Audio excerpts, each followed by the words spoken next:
श्री शिवाय नमस्तभ्यम दोस्तों, जय छठी मैया। सबसे पहले तो आने वाले छठ महापर्व की आप सभी को ढेर सारी शुभकामनाएं। छठी मैया की कृपा सब पर बनी रहे, इसी कामना के साथ आज का वीडियो हम शुरू करते हैं।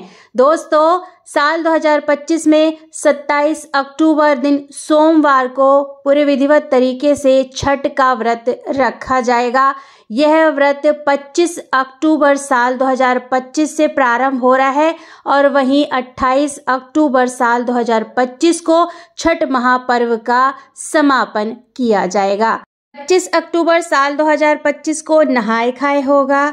26 अक्टूबर साल 2025 को दोस्तों खरना किया जाएगा। 27 अक्टूबर साल 2025 दिन सोमवार को छठ का व्रत किया जाएगा, संध्या अर्घ दिया जाएगा और 28 अक्टूबर को उगते हुए सूर्य देव को जल दे करके 28 अक्टूबर साल 2025 को छठ व्रत का पारण पूरे विधिवत तरीके से किया जाएगा। आज इस वीडियो में आपको संपूर्ण जानकारी देने वाले हैं मासिक धर्म यानी रजस्वला पीरियड की अवस्था में छठ का महापर्व कैसे मनाएं, व्रत रखें या नहीं रखें, पूजा पाठ कैसे करें, अगर घर में अकेले हैं तो किस तरह से पूजा पाठ को संभालें, पूजा पाठ कैसे करें, इसकी संपूर्ण जानकारी आज आपको इस वीडियो में देने वाली हूँ दोस्तों।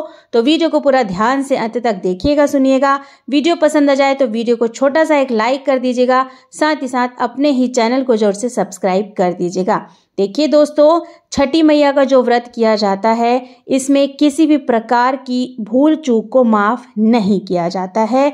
बहुत ही कठिन व्रत है, बहुत ही सहजता के साथ, बहुत ही सावधानी पूर्वक इस पूजा को हमें करना होता है और विधिवत तरीके से करना होता है, क्योंकि इस व्रत में, इस पूजा में किसी भी प्रकार की कोई भूल चूक जो है वो माफ़ी नहीं है। इसीलिए इस व्रत को आप लोग बहुत ही विधिवत तरीके से करिए। जिस विधि नियम के अनुसार आपके घर में किया जाता है उसी विधि नियम के अनुसार आपको करना है। छोटी सी गलती भी आपको इस व्रत पे नहीं करनी है। देखिए, बात कर लेते हैं पीरियड मासिक धर्म यानी रजस्वला अवस्था में माताएं बहनें किस तरह से छठ का व्रत करेंगी, व्रत रखें या नहीं रखें। देखिए, अगर आप पहले से व्रत रखती आ रही हैं और इस अवस्था में आप आ जाती हैं, यानी आपका पीरियड उसी समय आ जाता है या आपका दूसरा तीसरा दिन होता है या आप व्रत वाले दिन ही हो जाती हैं या जब आप छठ पर्व की तैयारी शुरू कर रही हैं तभी आप हो गई हैं, अब इस अवस्था में आप कैसे चीज़ों को संभालेंगी, किस तरह से क्या कार्य करेंगी। देखिए, इसमें जो ठेकुआ वगैरह बनाया जाता है, जो प्रसाद भी बनाया जाता है ना, वो चालू रसोई में नहीं बनाया जाता है, क्योंकि देखिए बहुत सारी परंपराओं के अनुसार ना चालू किचन जिसमें हम रोज खाना बनाते हैं ना, वहाँ पे भी भोग प्रसादी जो है ठेकुआ वगैरह नहीं बनाई जाती है। जो भी पीठा वगैरह बनाया जाता है वो भी नहीं बनाया जाता है। आंगन को अच्छी तरह से धुल करके कई लोग तो चूल्हा बनाते हैं माटी का, कई लोग ईंट का चूल्हा बनाते हैं। इस तरह से चूल्हा बना करके भोग प्रसादी, ठेकुआ, पीठा, पूड़े, पकवान जो भी बनाए जाते हैं वे बनाए जाते हैं। तो इन सब चीज़ों में इतनी सावधानी हमको रखनी होती है। देखिए, अगर आप मासिक धर्म की अवस्था में है, रजस्वला अवस्था में है, तो छठ महापर्व में जैसे खास जो रिश्तेदार होते हैं हम उनको बुलाते हैं और उनको पता भी होता है कि छठ पर्व जो है वो किया जा रहा है और एक हफ्ते पहले से तैयारी वगैरह शुरू हो जाती है, तो खास लोग आ भी जाते हैं। अभी ये गाँव की परंपरा जो है वो बनी हुई है, अभी भी लोग जो है इस चीज़ को बहुत बड़ा पर्व मनाते हैं, तो आ ही जाते हैं। 2-4 लोग जो है वो खास घर पर आ ही जाते हैं। अगर आप इस अवस्था में आ गई हैं तो फिर देखिए थोड़ा सा परहेज करिएगा। मैंने कई लोगों को कहते हुए और बोलते हुए सुना है कि अब कोई नहीं है घर पे तो आप तैयारी कर सकती हैं, सब कुछ कर सकती हैं, भोग प्रसादी बना सकती हैं। आप खुद ही एक तरह से सोचिए कि जब चालू रसोई में भोग प्रसादी नहीं बनाई जाती है तो फिर महिलाएं इस अवस्था में छठी मैया का भोग प्रसाद कैसे बना सकती हैं, कैसे सूर्य देव को अर्घ दे सकती हैं। देखिए, थोड़ा तो परहेज आपको करना ही पड़ेगा। अगर आपका 6वां 7वां दिन है और आप पूरी तरह से साफ स्वच्छ हो गई हैं तब तो आप तैयारी कर सकती हैं, सूर्य देवता को जल भी दे सकती हैं, किसी भी प्रकार की कोई दिक्कत परेशानी नहीं है। लेकिन आपका मान लीजिए पहला दूसरा तीसरा ही दिन है और आपको भोग प्रसाद बनाना है, है, गेहूँ वगैरह धुलना है, तो आप थोड़ा सा परहेज कर लीजिएगा, क्योंकि बहुत बड़ा महापर्व मनाया जाता है, बहुत बड़ी पूजा होती है। तो खास तौर से महिलाओं को इस अवस्था में तो ना ही ठेकुआ, भोग प्रसादी, पीठा वगैरह बनाना चाहिए, ना ही फलों को स्पर्श करना चाहिए, ना ही फलों को धुल करके सूप वगैरह तैयार करना चाहिए, और ना ही डाला तैयार करना चाहिए, डाला भरना चाहिए। आपको व्रत निरंतर करना है। आप पहले से व्रत रखती आ रही हैं, व्रत को आपको बीच में नहीं छोड़ना है, आपको व्रत करना ही करना है। कुछ खास रिश्तेदारों से आप बात करिए कि आप इस अवस्था में हैं, थोड़ा सा सहयोग करिए। वैसे भी पूजा पाठ के काम में कोई भी मना नहीं करता है, और इस तरह से आप थोड़ा सा सहयोग मांग सकते हैं। बच्चे बड़े हैं तो आप बच्चों का सहयोग ले लीजिए।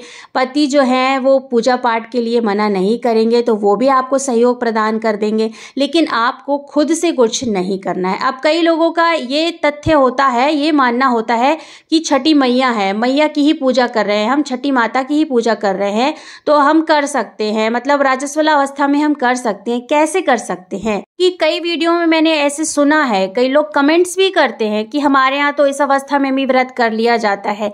देखिए, वो आपके घर का कुछ ऐसा होगा जो कर लिया जाता है, लेकिन ये बहुत बड़ी पूजा होती है, इसमें हमें बहुत सारी चीज़ों का परहेज करना होता है। चालू रसोई में भोग प्रसादी नहीं बनाई जाती है, तो जब स्त्री रजस्वला अवस्था में है, पूजा पाठ करने योग्य नहीं है, तो वो किस तरह से जो है वो पूजा कर सकती है, डाला सूप तैयार कर सकती है, कैसे ठेकुआ, भोग प्रसादी, पीठा वगैरह बना सकती है। तो देखिए, परहेज तो आपको करना ही पड़ेगा।